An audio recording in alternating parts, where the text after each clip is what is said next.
Hello student, good morning. I am Vikram Kumar Gautam.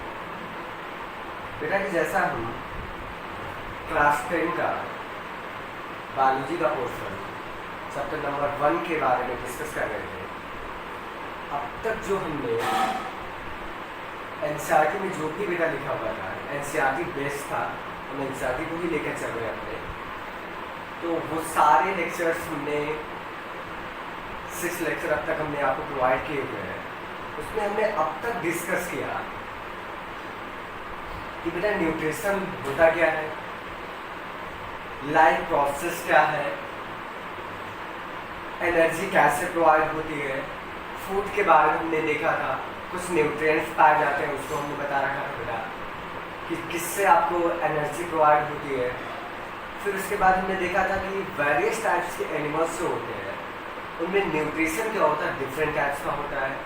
तो nutrition के बारे में हमने आपको डिस्कस किया हुआ था, तो वो हमने न्यूट्रिशन देखा कि 2 टाइप्स के न्यूट्रिशन हमने डिस्कस किए, एक ऑटोट्रॉफिक न्यूट्रिशन एंड एक जो हमने किया था वो था हेटरोट्रॉफिक न्यूट्रिशन। फिर जस्ट हमारा जो चैप्टर का सबसे इम्पोर्टेंट पॉइंट चल रहा था वो था न्यूट्रिशन इन ह्यूमन बीइंग। तो हमने कम्प्लीटली अभी नहीं किया हुआ है न्यूट्रिशन इन ह्यूमन बीइंग, हमने हद तक एनसीईआरटी के थोड़ा बियॉन्ड भी गए थे बेटा कुछ छोटी चीज़ों को समझने के लिए। उसके बाद हमने आज का जो लेक्चर होगा, लेक्चर नंबर 7 में हम जो कवर्ड किए हैं, अगर रिकॉल करें कि न्यूट्रिशन इन ह्यूमन बीइंग में, तो हमने देखा एलिमेंट्री कैनाल के बारे में देखा, एलिमेंट्री कैनाल के वेरियस पार्ट के बारे में डिस्कस किया। फिर उसके बाद हमने देखा कि बक्कल कैविटी में कैसे न्यूट्रिशन होता है, आपको बक्कल कैविटी में कुछ स्ट्रक्चर पाए जाते थे, जो हमने देखा कि आपको टीथ क्या होता है, कैसे रोल प्ले करता है अपना फूड में, कितने टाइप्स के होते हैं, उसके डेंटल फार्मूले के बारे में हमने देखा। फिर उसके बाद हमने देखा था क्या बेटा आइसोफेगस से भोजन क्या होता है, किस माध्यम द्वारा या फिर कैसी क्रिया होती है जिसके द्वारा वो क्या होता है कि आपको स्टमक में पहुंचता है, स्टमक में क्या क्या घटनाएं घटित होती हैं, वो सारे हमने डिटेल में देखे। अब उसी का आगे का हम क्या करते हैं बेटा कंटिन्यूस करें, लेकिन कंटिन्यूस करने से पहले हम आपको कुछ क्वेश्चन दे रहे हैं बेटा, उस क्वेश्चन का आंसर आप कमेंट बॉक्स में लिख दीजिएगा, क्योंकि अब तक हमने देखा हुआ है कि बेटा लेक्चर आप पढ़ते हैं या नहीं पढ़ते हैं ये तो मुझे नहीं मालूम है, लेकिन क्योंकि रिस्पॉन्स कोई नहीं आता है तो मुझे ये फील होता है कि बेटा आप लेक्चर पढ़ नहीं रहे, क्योंकि कोई कमेंट नहीं आता है। तो इसलिए हमने सोचा कि आपको कुछ ना कुछ क्वेश्चन हर लेक्चर में देता रहूँगा, ताकि आप एक्टिव रहिए और आप स्टडी करने में थोड़ा इंटरेस्ट लीजिए। क्योंकि बेटा आपको जानते हो कि बायोलॉजी पार्ट से यदि आप आगे जाना है इंटर फर्स्ट ईयर में या फॉरेन में एंट्री करोगे बेटा, तो आपको इसी से हाई स्कूल लेवल का ही आपको कुछ चीज़ें आपको वहाँ पे रिकॉल की जाएगी, तो आपको पहले से वो बेसिक फंडामेंटल क्लियर होने चाहिए। वहाँ पे हम क्या करते हैं इंटर में पूरे डिटेल में स्टडी करते हैं, और यहाँ पे हमको क्या करना पड़ता है कि आपको उसका ब्रीफ में रिवीजन करना पड़ता है। तो ये ध्यान रखिएगा, बड़ा बेस्ट लेक्चर आपका है, स्टार्ट ही है, आपका पहला चैप्टर ही चल रहा है। जैसे जैसे हम बायोलॉजी के अगले चैप्टर्स में एंट्री करेंगे तो वो बहुत सारी चीज़ें आपको बेटा देखने को मिलेगी। पहली बार आपको होगा कि हमने इतनी चीज़ों को हमको आशा होगी कि हम क्या क्या जानकारियाँ अपने बारे में क्या कर रहे हैं, जुटा रहे हैं, या फिर हमको पता चलेगा कि ये चीज़ें कैसे होती हैं। अब तक हमने ये बिल्कुल स्टडी नहीं किया, तो हम आपको क्या करते हैं वो सारे क्लियर करवा देंगे। हाई स्कूल का जो चैप्टर्स है आप खुद चाहेंगे कि बेटा आपकी डॉक्टर की जो पहली सीढ़ी होती है ना, जो हाँ रखे रहते हैं कि मुझे डॉक्टर बनना है, डॉक्टर का वो करना है, तो मुझे अभी से मेहनत करनी पड़ेगी। क्या कहते हैं हाई स्कूल का हुआ, इंटरमीडिएट का हुआ, उसके बाद ही आपका एक एग्ज़ाम होता है, वो आपको हमने कई बार डिस्कस किया होता है बेटा नीट का एग्ज़ाम होता है, जिसके द्वारा आपको क्या होता है MBBS बनते हैं लोग, एस में क्वालिफाई करते हैं, और एग्ज़ाम होते हैं आपको जितमर के, तो उसके लिए हमको बहुत आपको स्टडी करने पड़ते हैं। हाँ ये क्लियर है कि आपको बायोलॉजी ही नहीं रहती है, तो सारे आपको एग्ज़ाम में आपको केमिस्ट्री से क्वेश्चन आते हैं और फिजिक्स भी आते हैं, तो वो सारी चीज़ों को लेके चलना है कि या फिर आपको जो साइंस आप पढ़ रहे हो बेटा वो 3 पोर्शन में आपको दिया भी है। फिजिक्स आपको चाहे जो भी मनीष सर पढ़ा रहे हैं या चाहे जो भी पढ़ा रहे होंगे, आलोक सर पढ़ा रहे होंगे, वो आपको प्रोवाइड करवाते होंगे। केमिस्ट्री भी आपको आलोक सर देते रहते हैं वीडियोज आपको। फिर इसके बाद बेटा बायोलॉजी का मेरा जिम्मेदारी है, मैं आपको दिखा रहा हूँ। तो हम ज़्यादा अपनी टाइम वेस्ट ना करते हुए हम अपने चैप्टर पे आते हैं या फिर अपने लेक्चर पे आते हैं बेटा, तो वहाँ पे हमने क्या देखा, हमने कहा कि लेक्चर कंटिन्यूस करने से पहले स्टमक के बाद वाला पॉइंट, वहाँ से कंटिन्यूस करने से पहले हम कुछ आपको क्या करते हैं, क्वेश्चंस आपको देते हैं जो आप कमेंट बॉक्स में आप बेटा भेजिएगा, और हमने लेक्चर्स में वो सारे लेक्चर जो पिछले लेक्चर्स लिए उसी के क्वेश्चंस हैं जो पढ़ाया है। तो हम क्या करते हैं बेटा, सबसे पहले तो हम हमारा क्वेश्चंस ये रहेगा कि हमने आपको एक फोटोसिंथेसिस बताया होगा बेटा, फोटोसिंथेसिस।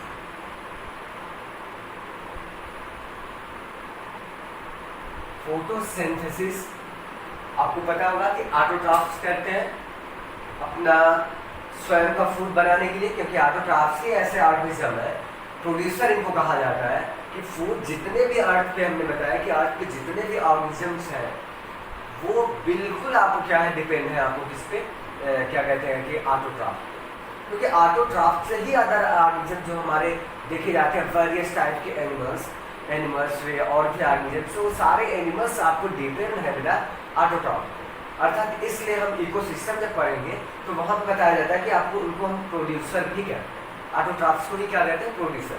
इसलिए कहा जाता है प्रोड्यूसर क्योंकि वो बेटा क्या करते हैं, हमारे लिए फूड क्या करते हैं, प्रोड्यूस करवाते हैं, प्राथमिक होते हैं, इसलिए हमको वो कहा जाता है डिपेंडेबल होते हैं, प्रोड्यूसर होते हैं, ठीक है।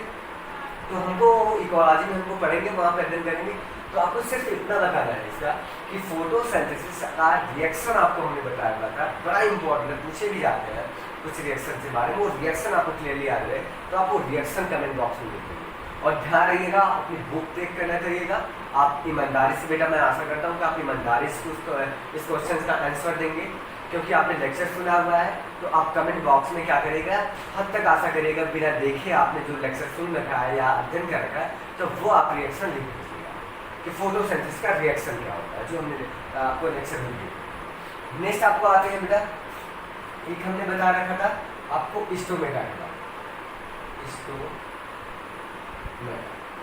स्टोमेटा आपको कहाँ पाया जाता है बेटा, लीफ में एक टीनी पोर्स पाए जाते हैं, ढेर सारे टीनी पोर्स होते हैं, न्यूमरस नंबर्स में होते हैं, वो टीनी पोर्स को हम क्या कहते हैं, स्टोमेटा कहते हैं, जिसके द्वारा पौधों में क्या होता है, लीफ में पाए जाते हैं, और जिसके द्वारा गैसेस का क्या होता था, एक्सचेंज होता था। जैसे हमने बताया कि आपको कार्बन डाइऑक्साइड इनटेक करती है लीफ के अंदर, और उसके उपरांत आपको क्या होता है, रिएक्शंस होते हैं, और आपको लीफ में ही क्या फोटोसिंथेसिस के दौरान आपको ऑक्सीजन बनती है, और वो ऑक्सीजन आपको क्या होती है, एनवायरनमेंट में रिलीज की जाती है, किसके माध्यम से देता बेटा, आपको स्टोमेटा। तो ये हमने गैसेस एक्सचेंज का बताया था, और आपको ये बताना है कि इसके अलावा स्टोमेटा आपको किसमें पार्टिसिपेट करता है, या फिर स्टोमेटा के गैसेस एक्सचेंज के अलावा ये किसमें इंपॉर्टेंट रोल प्ले करता है, बड़ा इंपॉर्टेंट है, याद रखिएगा, लेक्चर को ध्यान से सुना होगा तो बिल्कुल याद होगा कि इसके अलावा भी स्टोमेटा के द्वारा क्या होता है, कुछ फंक्शन होते हैं, उस फंक्शन के नाम सिर्फ एक लाइन का है, एक लाइन के निकल एक वर्ड ही लिखा गया हुआ, वो आप भेज रखिएगा कि पौधों में स्टोमेटा के गैसेस एक्सचेंज के अलावा आपको और भी क्या रिएक्शन होता है, ठीक है। तो आप एक प्रोसेस को लिख दीजिएगा, ठीक है, क्लियर हुआ। नेक्स्ट आते हैं आपको अगला क्वेश्चन आपको है थर्ड वाला क्वेश्चन आपको ये है बेटा, आपको ये बताना है कि जो हमने बताया हुआ है कि आपको जब हमने एलिमेंट्री कैनाल को बताया, डायरेक्शन में एलिमेंट्री कैनाल भाग लेती है, तो उसके पार्ट्स के बारे में हमने डिस्कस किया हुआ, पार्ट्स का आपका एनसीईआरटी का फिगर बनाने के लिए कहा था बेटा, निर्धारित का एनसीईआरटी का फिगर आप बना के, अगर नहीं हमने बताया हुआ तो फिर से नोट डाउन कर लीजिए, आपका ये भी है होमवर्क, आप समझ लीजिए, आपका ये है कि आप एनसीईआरटी का डायग्राम एलिमेंट्री कैनाल का बना के जो फिगर दिया हुआ है वो बिल्कुल अपने बुक्स पे आप हमारे कमेंट बॉक्स में आप फिगर डाल दीजिए, मैं उसको सबका चेक करूँगा कि किसने बनाया है, किस तरीके प्रयास करिएगा बेटा, बहुत हम नहीं जानते कि बहुत अच्छा बनेगा, लेकिन हाँ जो एनसीईआरटी का दिया वो बना के उसको बिल्कुल लेबलिंग कर लीजिएगा, कहाँ पे क्या प्रेजेंट है वो आप क्या करिएगा, ग्रुप में डाल दीजिएगा, ठीक है। ये आपका होमवर्क रहा आज का, समझो, ठीक है। उसके बाद आपको क्या करना है बेटा, हम क्वेश्चन पे आते हैं। क्वेश्चन हमको तीसरा देना है कि एलिमेंट्री कैनाल के अलावा हमें बक्कल कैविटी को देखना है। बक्कल कैविटी में जो टीथ पाया जाता है, टीथ का हमने बताया था, टाइप्स इसका बताना है,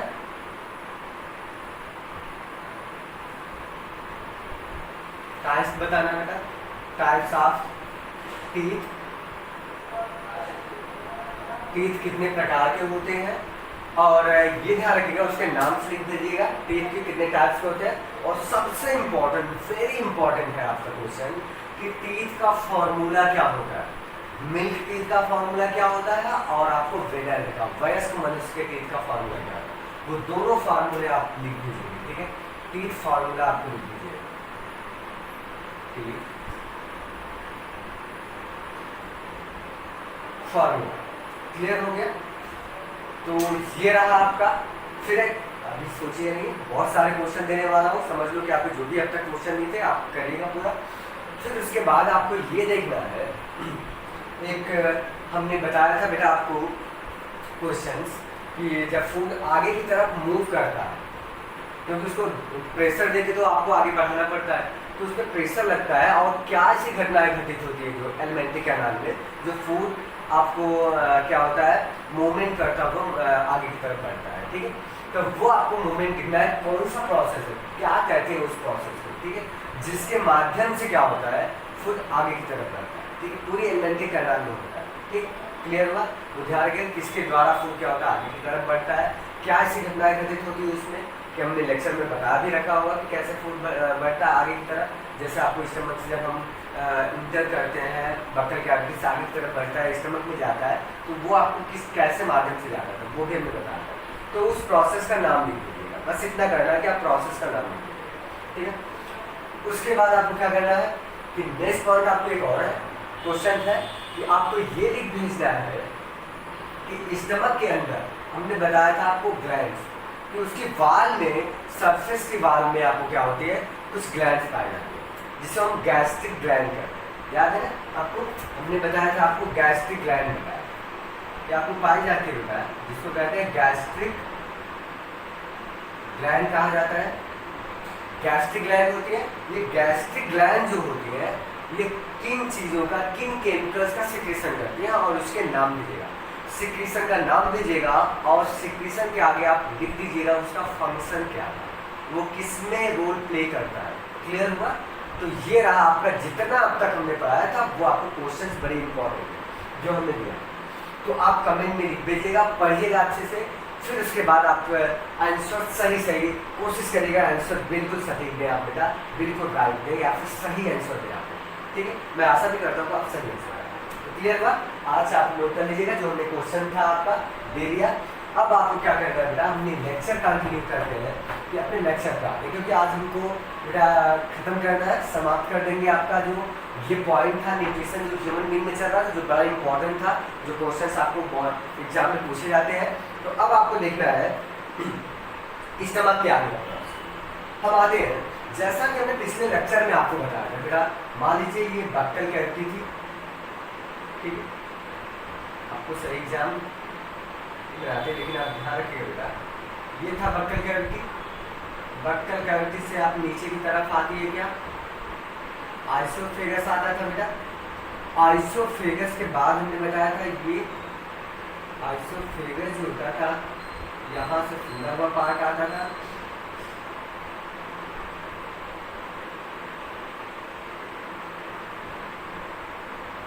ये था।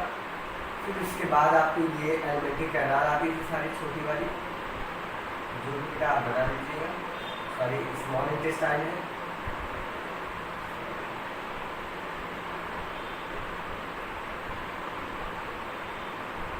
जैसे एक जगह पर आपको लाइन करती थी बेटा,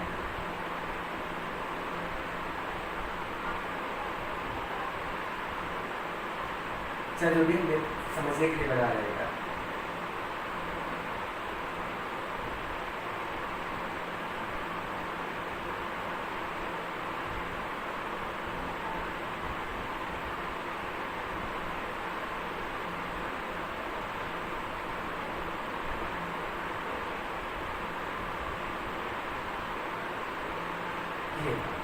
क्लियर हुआ। डायग्राम आपको हमने बता रखा होगा, बक्कल कैविटी,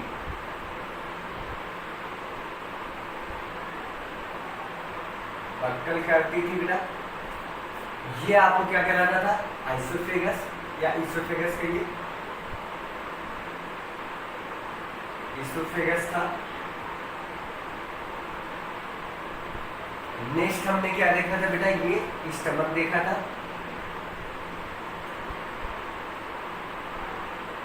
क्लियर हो गया। स्टमक देखा था, स्टमक की सारी प्रोसेस हो गई थी। ये था आपका स्मॉल इंटेस्टाइन है,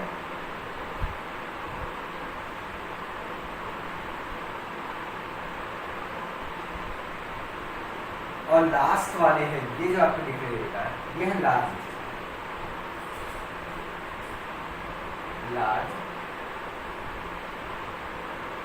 इंटेस्टाइन। ये वाला जो पार्ट है आपको दिख रहा है, ये है बेटा रेक्टम, और ये ओपनिंग जो होती है ये है एनस। क्लियर हो गया आपको? हमने यहाँ तक आपको फिर से डायग्राम देख लीजिए कि अलग अलग पॉइंट पे अलग अलग आपको डायग्राम दिए गए हैं। हम स्टार्ट करते हैं इसके आगे।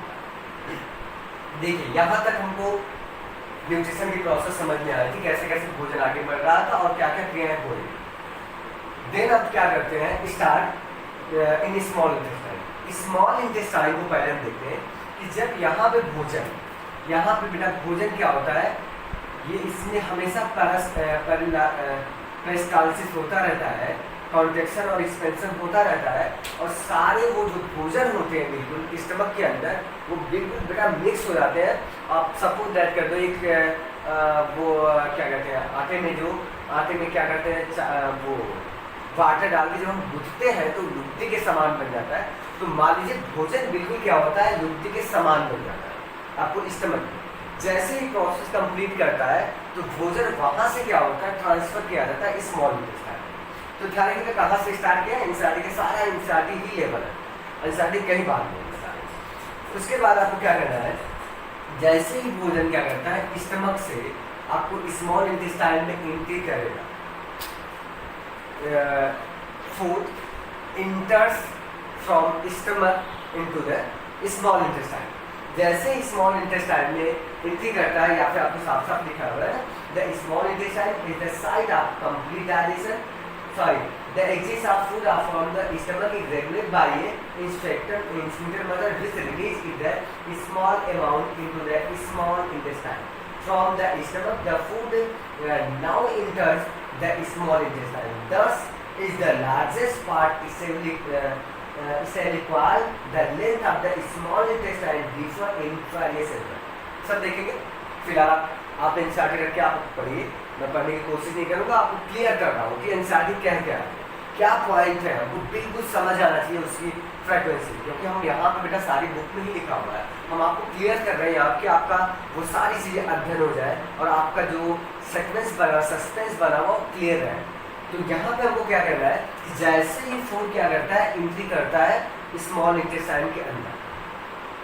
तो यहाँ पे ध्यान रखिएगा, हमने आपको एक और भी बताया था कि जब आइसोफेगस से फूड एंट्री कर रहा था स्टमक, तो स्टमक और आइसोफेगस का जहाँ पे जॉइंट प्लेस होता है, जहाँ पे ओपनिंग होती है स्टमक की, जहाँ पे आपको ओपनिंग होकर वहाँ पे ओपन होता था स्टमक में जो आइसोफेगस था, मान लीजिए ये वाला रीजन, तो यहाँ पे आपको हमने बताया था एक वाल्व लाइक स्ट्रक्चर पाया था, जस्ट वाल्व लाइक। आप वाल्व नहीं कर सकते, ध्यान रखिएगा, वाल्व नहीं होता, लेकिन वाल्व लाइक होता है, वाल्व की तरह ही कार्य करता है। तो वाल्व लाइक स्ट्रक्चर मिलता है जो आपको किस साइड में खुलता है, तो आप बताइएगा, वो ध्यान रखिएगा स्टमक की तरफ खुलता है। ठीक है, ये देखो ऐसे वाल्व लगा रहता है, वो जनरली आपको इतना उभरा हुआ नहीं रहता है, वाल्व ऐसे उभरा हुआ रहता है बेटा इस तरह का। तो ये जो आपको ओपनिंग इसकी रहती है वाल्व की, वो आपको स्टमक की तरफ रहती है। और वो वाल्व क्या करता था, तो हमने वहाँ पे बताया था, उस वाल्व का नाम बताया था बेटा, उसको हमने कहा था आपको, वो वाल्व जो वाल्व नहीं करते हैं उसको कहा जाता है स्फिंक्टर करते हैं। क्या कहते थे बेटा, ध्यान रखिए, आपको एनसीईआरटी में मेंशन किया हुआ है सारी चीज़ें आपको। स्फिंक्टर ध्यान रखिए, इसको हम बोलते हैं बेटा, इस रीजन को यहाँ पे पाया जाता है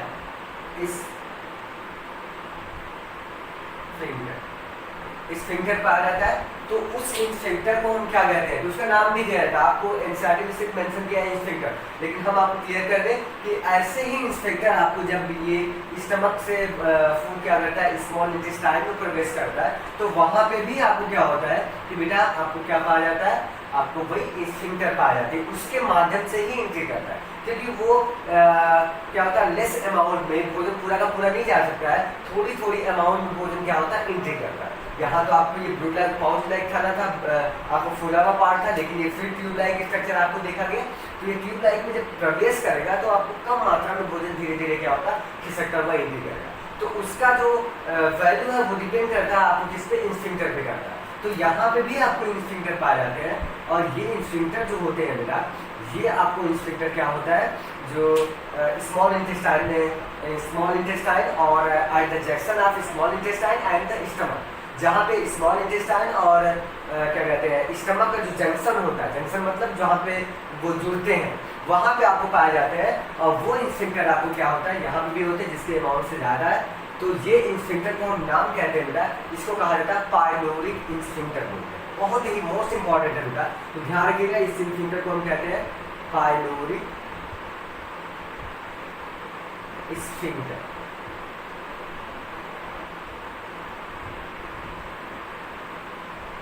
क्या कहते हैं, पाइलोरिक स्फिंक्टर कहते हैं, ध्यान गया। और ये जो ऊपर वाला जहाँ पे at the junction of oesophagus and stomach, ध्यान रखिएगा, at the junction of oesophagus and stomach sphincter is present and this sphincter is called as the, क्या कहते हैं, कार्डियक इंस्फिंक्टर कहते हैं। इसको क्या कह सकते हो बेटा, कार्डियक इंस्फिंक्टर कहा जाता है, कार्डियक स्फिंक्टर, ठीक है। या फिर उसका एक और नाम है, ध्यान रखिएगा, कार्डियक स्फिंक्टर को ही एक और नाम कहते हैं, आर करके आप लिख सकते हो बेटा।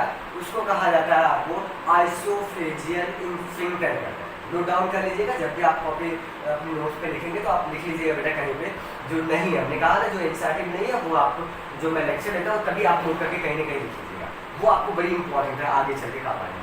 तो ध्यान रखिए, कार्डियक इंस्पेक्टर होता है, इसको कार्डियक, ध्यान रखिए यहाँ पे सेगमेंट से आपको दूर करना चाहता हूँ, ये कार्डियक इंस्पेक्टर क्यों कहा गया, जबकि कार्डियक आपका जो वर्ड होता है वो रिलेटेड होता है आपको किससे बेटा होता है, हार्ट से होता है।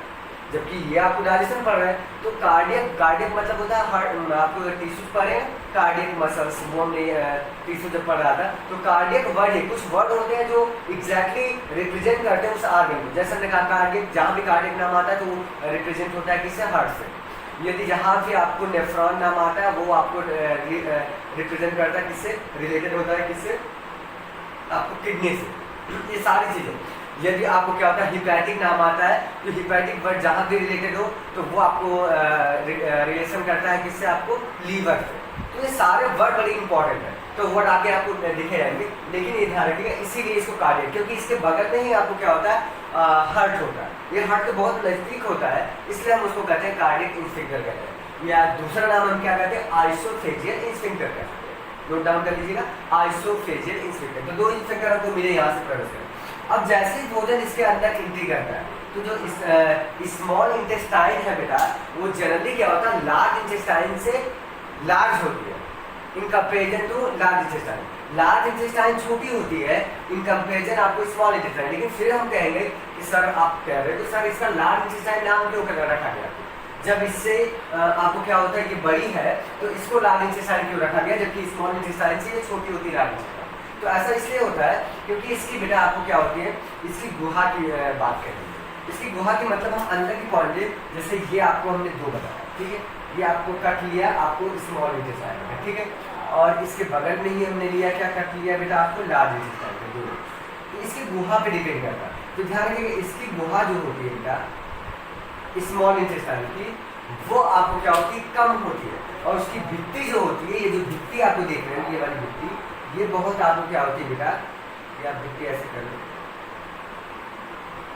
ये ऐसे ध्यान से सुनिएगा, ये भित्ति जो होती है वो बहुत मोटी होती है आपको किसमें, स्मॉल इंटेस्टाइन में। तो इसीलिए आपको क्या कहते हैं, इसको हम ये कम स्पेस रहता है, उसकी गुहा बहुत कम होती है, सकड़ी होती है, इस वजह से हम इसको क्या कहते हैं, स्मॉल इंटेस्टाइन कहते हैं। जबकि लार्ज इंटेस्टाइन में बेटा यहाँ पे कंपेरिजन करिए तो गुहा क्या होगी बेटा, ये क्या है, गुहा क्या होती है, लार्ज होती है, बड़ी होती है, ज्यादा होती है स्मॉल इंटेस्टाइन, तो साफ साफ दिख रहा है। तो इसलिए ये लार्ज आपको गुहा होती है, ठीक, ये लार्ज होती है, इसलिए हम लार्ज इंटेस्टाइन कहते हैं। इसकी गुहा क्या होती है, स्मॉल होती है, इसकी गुहा क्या होती है, स्मॉल होती है, इसलिए स्मॉल इंटेस्टाइन कहते हैं। अब आगे आगे कि लार्ज इंटेस्टाइन जो होती है वो डिफरेंट टाइप्स के हो सकती है, डिफरेंट एनिमल में, अलग अलग एनिमल में अलग अलग तरह की पाई जा सकती है, आपको स्मॉल इंटेस्टाइन पाई जाती है। अंतर बस रहता है, ये ऐसी इतनी बड़ी होती है लेकिन बेटा ये आपको क्वाइल्ड होती है, ध्यान रखिएगा ये हाईली क्वाइल्ड होती है। देख रहे हो स्ट्रक्चर में आपको इस तरह से एडजस्टमेंट होता है कि आसानी से स्थानबद्ध तरीके से आपको अस्थायी रूप से वहाँ प्रेजेंट है। अगर ये लंबी से रहते तो बेटा एडजस्टमेंट नहीं हो पाता, इसलिए वो हाईली क्वाइल्ड होना पड़ता है। हाईली क्वाइल्ड स्थान से क्या, हाईली क्वाइल्ड होकर क्या होती है, प्रतिबद्ध रहती है स्थान पर। अब हमने बताया कि डिफरेंट एनिमल में इसकी लेंथ क्या होती है, डिफरेंट होती है। जैसे कहा जाए जो एनसीईआरटी में मेंशन किया हुआ है, जो आपको क्या होते हैं वो हर्बीवोर्स होते हैं। जो हर्बीवोर्स होते हैं उनमें जो आपको इंटेस्टाइन होती है, ध्यान रखिएगा हर्बीवोर्स, हर्बीवोरस, देखिए ये वर्ड हमने क्या कहा था, हर्बीवोरस का मतलब होता है आपको शाकाहारी होगा। हर्बीवोरस का मतलब शाकाहारी, शाकाहारी का अर्थ ये हुआ कि आपको जनरली क्या होता है कि जो आपको वेजिटेबल्स के रूप में आपको फूड एंट्री करते हैं उनके लिए वर्क करता है। तो उनकी जो इंटेस्टाइन होती है वो क्या होती है कि आपको वेरियस होती है, अर्थात लार्ज होती है in comparison to the carnivores. जो आपको मांसाहारी होते हैं उनकी इंटेस्टाइन जो होती है, स्मॉल इंटेस्टाइन, वो छोटी होती है in comparison to the herbivores. तो ये आपको बात इंपॉर्टेंट रखी है, जो एनसीईआरटी में मेंशन भी किया हुआ आपको दिया हुआ। तो दो चीजें आपको यहाँ पे बात हुई, herbivores and carnivores. Carnivores, carnivorous का मतलब होता है मांसाहारी। जैसे अगर हमने कहा हर्बीवोर्स, तो ऐसा इसलिए होता है क्योंकि वो क्या होते हैं, वेजिटेबल को जो वो एंट्री करवाते हैं, वेजिटेबल को डाइजेस्ट करते हैं बेटा। तो आपको ध्यान रखिएगा कि वेजिटेबल में आपको क्या पाया जाता है, सेलुलोज पाया जाता है। और सेलुलोज एक हार्ड टाइप का क्या होता है, फूड होता है। उसको डाइजेस्ट करने के लिए आपको काफ़ी समय लगता है, इसलिए आपने देखा होगा जो हर्बीवोर्स होते हैं, जैसे आप जनरली गाय को ले लीजिए, भैंस को ले लीजिए, तो उनमें क्या होता है कि इनकी इंटेस्टाइन जो थी लार्जेस्ट होती है, ताकि वो आसानी तरीके से डाइजेस्ट कर सके। और आपको पता होगा कि आपको इंटरेस्टिंग पॉइंट ये बता रहे हैं कि जो इंटर फाइनल में जब आप इंटर फर्स्ट ईयर में पहुंचोगे बेटा, तो वहाँ पे आपको क्लियर होगा, वहाँ पे और ज़्यादा डिटेल में पढ़ोगे। लेकिन यहाँ पे डिनोट कर सकते हो कि जो हर्बीवोर्स होते हैं उनमें जो स्टमक होता है, वो आपको यहाँ पर हमने एक ही स्टमक देखा है ह्यूमन बीइंग में। जो ह्यूमन बीइंग में एक ही स्टमक देख रहे हैं, वहाँ पे आपको कई टाइप्स के स्टमक्स मिलेंगे, जो एक बार फूड को क्या करते हैं, डायरेक्टली निकल लेते हैं, उसके बाद वहाँ से निकालते हैं, फिर उसको चैविंग करते हैं, और उसके बाद फाइनली क्या होता है, मेन स्टमक में जाता है, तब जाके वो डाइजेस्ट करता है। तो इस तरीके का पॉइंट आपको हर्बीवोर्स में देखने को मिलता है कंपेरिजन। तो इसकी क्या कर सकते हैं, इंटेस्टाइन जो होती है वो लार्जर होती है, larger intestine,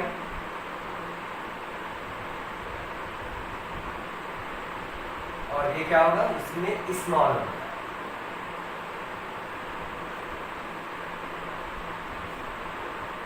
smaller intestine.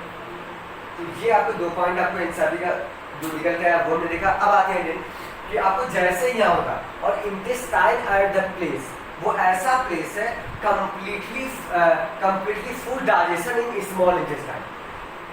Alimentary canal का सबसे जो बड़ा भाग होता है वो होता है आपका क्या, स्मॉल इंटेस्टाइन होती है।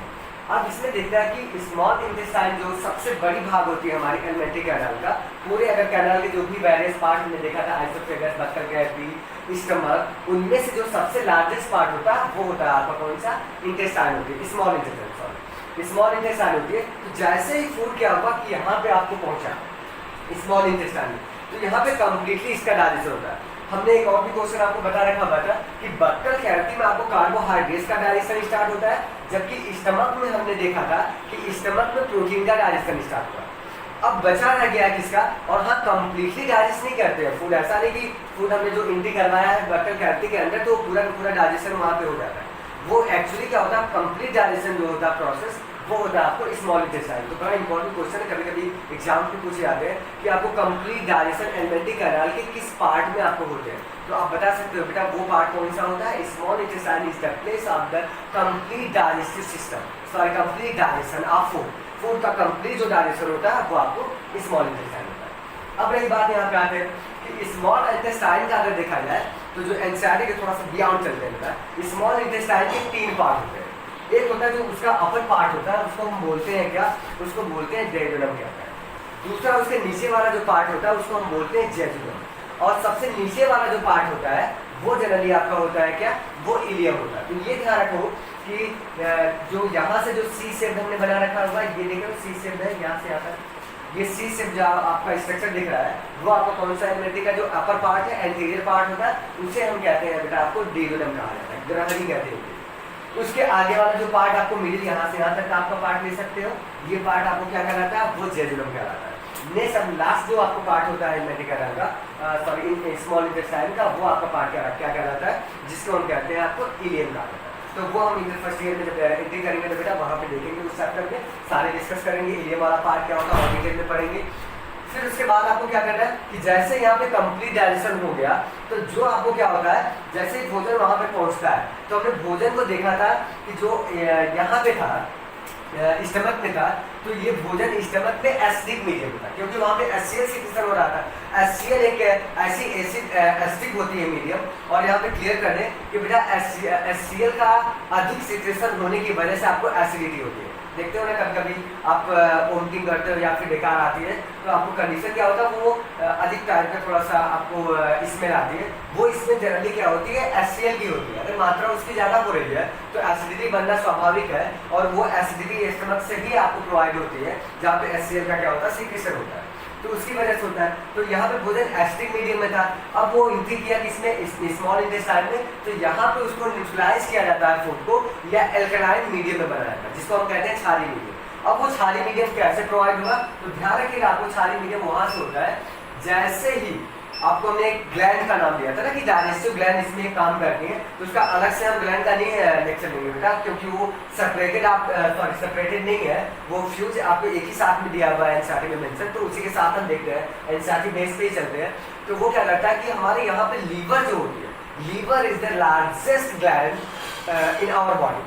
हमारी बॉडी में सबसे बड़ी ग्लैंड जो होती है वो होती है लीवर, यकृत जिसे कहते हैं। ये क्वेश्चन नोट भी कर लीजिएगा, क्योंकि कई बार हमने एग्जामों में देखा हुआ, पूछा गया कि आपको क्या होता है, सबसे बड़ी ग्रंथि कौन सी होती है। एक बार हमने एससी टेट का एग्जाम देने के लिए गया था, या टेट का देने गया था बेटा, वहाँ पे भी पूछ सका कि ह्यूमन बॉडी में सबसे बड़ी ग्रंथि कौन सी होती है, तो वो आपको निसंकोच आप बता सकते हो, लीवर होती है। लीवर सबसे बड़ी ग्रंथि।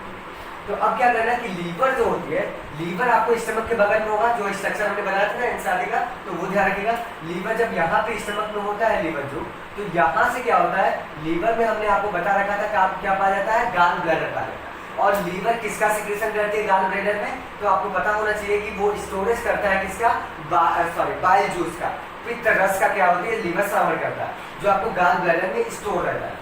वो क्या होता है, वो आपको बाइल डक्ट एक होती है, जो बाइल डक्ट उसमें ले जाती है, और वो बाइल डक्ट मिलकर क्या होती है बेटा, वो जनरली कहाँ पे खुलती है, तो ध्यान रखिएगा वो जो बाइल होता है, बाइल जूस जो होता है, वो आपको खुलता है कहाँ पे, आगे स्मॉल इंटेस्टाइन। ध्यान रखिएगा, आपको हमने पैंक्रियाज बताया था, तो दो ग्लैंड यहाँ पे इन्वॉल्व होंगी स्मॉल इंटेस्टाइन के डाइजेशन में। एक तो पैंक्रियाज होगी, पैंक्रियाज को हमने बताया था जो सी शेप में होता है, वहीं पे पैंक्रियाज होता है, और पैंक्रियाज जो होगा वो आपको क्या करता है, पैंक्रियाटिक जूस का सिक्रेशन करता है। अब देखते हैं हम यहाँ पे कि लीवर जो होता है, यहाँ पे देखो लीवर, दो नोट करो, liver and pancreas, liver and pancreas. Liver largest gland in our body,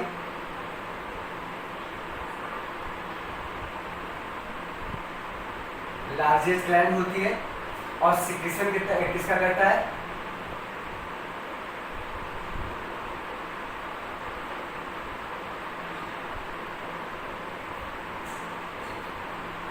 और क्या कहते हैं, इससे सिक्रेशन होता है बेटा बाइल जूस का, ठीक है, पित्त रस का। पैंक्रियाज किसका सिक्रेशन करता है, तो आप नोट करिएगा, पैंक्रियाटिक जूस का, पैंक्रियाटिक जूस का। ये दो चीजें मिली।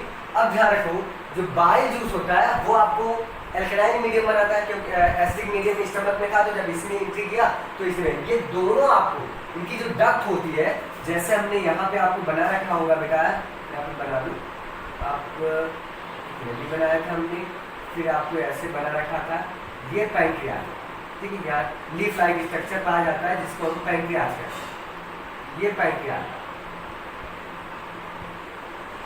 ठीक है, कई बार हमने डिनोट किया तो आस्ते का पड़ेगा।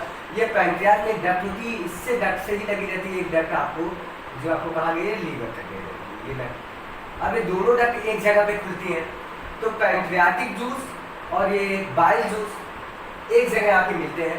तो जैसे ही मिलते हैं तो वो आपको ये खुली रहती है किसमें, डायोडेनम में, स्मॉल इंटेस्टाइन में। यहाँ पे भोजन के साथ वो क्या होता है, मिक्स हो जाता है। अब वो वर्क कैसे करता है वही ध्यान है, इंपॉर्टेंट तो हमारा ये है कि फूड वहाँ पे आया तो कैसे डाइजेस्ट करता है। तो जो आपको फूड आपको इमल्सिफ वो सॉरी जो इमल्सिफाइड हुआ है फूड, तो उसमें आपको ध्यान रखेगा कि स्टमक में फैट का डाइजेशन अभी नहीं हुआ था, फैट का डाइजेशन, क्योंकि यहाँ पे प्रोटीन का सिर्फ हुआ था। तो ये अब आपको जैसे ही स्मॉल इंटेस्टाइन में पहुंचा तो वहाँ पे पैंक्रियाटिक जूस पहुंचा और ये लीवर का आपको बाइल जूस पहुंचा।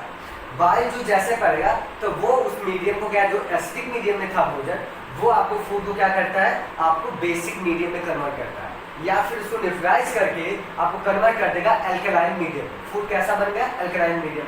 और जैसे ही फूड एल्कलाइन मीडियम में मिला तो उसमें क्या होता है, इमल्सिफाई करता है, तो बाइल एक साल्ट पाया जाता है। बाइल जूस में बाइल साल्ट पाया जाता है, ये नोट करिएगा, बाइल साल्ट, बाइल साल्ट पाया जाता है। बाइल साल्ट जो होता है फूड के जो होते हैं, जो एक्चुअली क्या होता है, बात कर रहा हूँ फैट पे, तो वो जो फैट होता है या फूड जो होता है उसके ग्लोब्यूल्स जो होते हैं बड़े लार्जेस्ट होते हैं। तो इसलिए वो क्या करता है, ये बाइल जूस उसको जो बाइल साल्ट होता है उसको ब्रेक डाउन करता है, और ब्रेक डाउन करके स्मॉलेस्ट ग्लोब्यूल में कन्वर्ट करता है, ताकि उस पर एंजाइम अधिक सक्रिय होकर आपको वर्क करे, वो डाइजेस्ट करे। क्योंकि जब लार्जेस्ट ग्लोब्यूल रहता है तो वो आपको क्या होता है, उस पर वर्क करने में उनको बड़ी दिक्कत होती है, वो बहुत क्या होता है, कॉम्प्लेक्स कंडीशन में गुजरती है। तो इसलिए उसको क्या करना होता है कि और वो बाइल साल्ट क्या करेगा, ग्लोब्यूल्स को और स्मॉलेस्ट में कन्वर्ट कर देगा। तो आसानी से क्या होते हैं, जो एंजाइम्स होती है वो रिएक्टेबल होती है, उसको आसानी से उसको क्या होते हैं, डाइजेस्ट करती है, इस वजह से होता है। अब क्या हुआ कि यहाँ पे आपको पैंक्रियाटिक जूस जो होता है, पैंक्रियाटिक जूस जो पाया जाएगा बेटा, वो ध्यान रखिएगा। पैंक्रियाटिक जूस जो होता है वो जनरली क्या होता है, उसमें डिफरेंट टाइप्स के एंजाइम पाए जाते हैं, अलग अलग एंजाइम अलग अलग फूड न्यूट्रिएंट्स पे क्या करती है, वर्क करती है। तो उसी एंजाइम्स का नाम याद रखना। तो पैंक्रियाटिक जूस में ध्यान रखिएगा, पैंक्रियाटिक जूस में एंजाइम पाई जाती है जो वर्क करती है, एंजाइम्स। और वो एंजाइम्स कौन कौन से होती है, तो ध्यान रखिएगा कि हमारे प्रोटीन्स को कंप्लीटली यहाँ पे डाइजेशन होना है। तो हमारा जो कार्बोहाइड्रेट होता है उसको बिल्कुल डाइजेस्ट करने में, जो कार्बोहाइड्रेट से डाइजेस्ट करता है उस पर आपको वर्क करती है क्या कहते हैं कि एंजाइम जो होती है, उसको हम बोलते हैं बेटा ट्रिप्सिन। याद रखिएगा कौन सी एंजाइम आपको काम करती है, trypsin. Trypsin trypsin enzyme work करती है किस पे, कार्बोहाइड्रेट,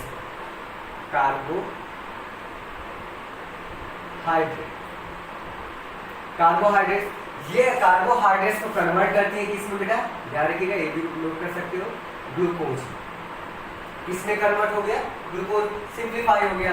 और ग्लूकोज ही तो सबसे स्मॉलेस्ट मॉलिक्यूल है, अब उस सॉल्युबिलिटी लायक, एब्जॉर्प्टिव लायक बन गया।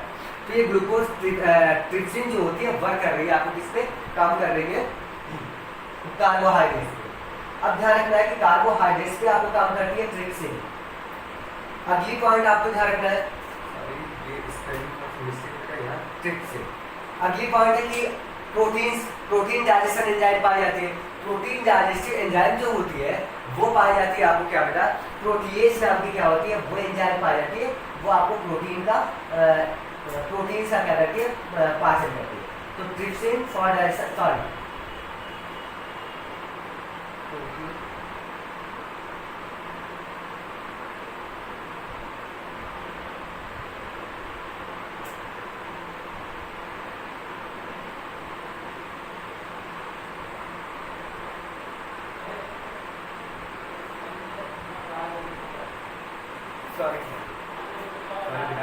ये ट्रिप्सिन यहाँ मिस्टेक हो गया, तो ट्रिप्सिन नहीं होगा, बल्कि आपको क्या होगा, ट्रिप्सिन जो होता है ये काम करेगा आपको प्रोटीन, सॉरी यहाँ पे देखो जो मैंने बताया था आपको, क्या ट्रिप्सिन, ट्रिप्सिन वर्क करता है, इस पे वर्क करेगा, प्रोटीन पे करता है, ये हो गया, प्रोटीन पे वर्क करेगा, ये प्रोटीन को ब्रेक डाउन करता है ट्रिप्सिन। और प्रोटीन जब आपको टूटेगा, क्योंकि प्रोटीन आपको लार्जर मॉलिक्यूल होता है, जब उसका स्मॉलेस्ट मॉलिक्यूल टूटेगा तो वो आपको कन्वर्ट हो जाएगा amino acid, amino acid. Clear होगा, ये नाम आपको याद रहे कि प्रोटीन का सबसे स्मॉलेस्ट मॉलिक्यूल कौन होता है, अमीनो एसिड। कहीं हमने लेक्चर वो एग्जाम देने के लिए गया था बेटा टेट का, उसमें बड़ा सिंपल सा पूछा हुआ था कि आपको जो प्रोटीन्स होती है वो किसके कंपोज होती है या प्रोटीन किससे मिलकर बना होता है। तो आपको आंसर उसमें ऑप्शन में था आपको अमीनो एसिड। अमीनो एसिड ही क्या करती है मिलकर आपको प्रोटीन्स का फॉर्मेशन करती है। तो ये ट्रिप्सिन आपको वर्क कर रहा है किस पे, प्रोटीन पे कर रहा है। दूसरा एक एंजाइम बड़ा इंपॉर्टेंट पाया जाता है जिसको कहते हैं बेटा लाइपेज। ठीक, लाइपेज होता है। लाइपेज एंजाइम जो होती है वो काम करती है किस पे, जो इमल्सिफाइड फैट होता है उसको डाइजेस्ट करती है। जो इमल्सिफाइड फैट होता है उस पर डाइजेस्ट करती है। जो फैट होता है जनरली हम कहते हैं फैट को, एक नाम याद रखिएगा, फैट को ही हम क्या कहते हैं, लिपिड कहते हैं। याद रखिएगा, लिपिड ही कहते हैं। और ये फैट को जब ब्रेक डाउन करेगा तो इसका सबसे छोटा टुकड़ा कन्वर्ट होगा आपको किसमें, आपको कन्वर्ट होगा फैटी एसिड, फैटी एसिड में एंड प्लस ग्लिसरॉल में। ठीक, क्लियर है। ग्लिसरॉल में आपको क्या करता है, ब्रेक डाउन करता है। तो ये चीजें आपको वही ग्लिसरॉल में और फैटी एसिड में क्या होता है, ब्रेक डाउन कर जाती है। अब कहानी आपको आगे बढ़ाते हैं कि ये पॉइंट आपको डिनोट कर लीजिएगा, शायद आपको पूरा क्लियर हुआ। आगे हम देखते हैं कि जब ये सारे वर्क हो जाते हैं, अर्थात पूरा का पूरा डाइजेशन कंप्लीट हो गया, कार्बोहाइड्रेट डाइजेस्ट कर गया, उसके बाद आपको क्या हुआ, प्रोटीन डाइजेस्ट हो गई और आपको क्या हो गया, फैटी एसिड और ग्लिसरॉल कर गया। ये सारे वाटर सॉल्युबल होते हैं। जैसे ही वाटर में सॉल्युबल आते हो तो स्मॉल इंटेस्टाइन में, ध्यान रखिएगा, स्मॉल इंटेस्टाइन में फिंगर लाइक प्रोजेक्शन पाया जाता है। बनाते हैं जैसे स्मॉल इंटेस्टाइन है उसकी बाल एक लेयर काटते हैं तो बेटा स्मॉल इंटेस्टाइन में इस लाइक फिंगर लाइक प्रोजेक्शन पाया जाता है। ध्यान रखें, स्मॉल इंटेस्टाइन के अंदर फिंगर लाइक प्रोजेक्शन मिलता है और इस प्रोजेक्शन को हम क्या कहते हैं, जो फिंगर लाइक होता है इसको कहा जाता है विलाई। इसको क्या कहते हैं, विलाई। ठीक, मोस्ट इंपॉर्टेंट है विलाई। पूछा जाता है कि विलाई कहाँ पे प्रेजेंट होती है, तो आपको बता सकते हो इंटेस्टाइन में प्रेजेंट होती है। इंटेस्टाइन में विलाई पाई जाती है, ये उसके एब्जॉर्प्टिव एरिया को, उसके सरफेस एरिया को इंटेस्टाइन की बढ़ा देगा ताकि वो अधिक से अधिक में एब्जॉर्ब हो सके। क्लियर हुआ। तो एब्जॉर्प्शन के लिए बड़ा इंपॉर्टेंट रोल प्ले करता है, विलाई करती है, इसी के वजह से एब्जॉर्प्शन होता है। और ध्यान रखिएगा विलाई में आपको क्या पाई जाती है, विलाई क्या करती है, सरफेस एरिया को सिर्फ बढ़ाती है। सरफेस एरिया बढ़ेगा तो एब्जॉर्प्शन अधिक होगा। तो ये विलाई जो होगी सरफेस एरिया को एक्सप्रेस कर रही है।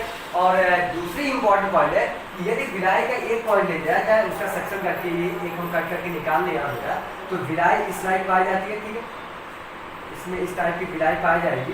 तो विलाई जो होती है इस पे आपको क्या कह रहा है कि इसके अंदर आपको ढेर सारे आपको क्या होते हैं, ब्लड वेसल्स पाए जाते हैं। ध्यान रखिए, ढेर सारे ब्लड वेसल्स पाए जाते हैं, ये आपको वेसल्स होते हैं। ठीक, ब्लड वेसल्स,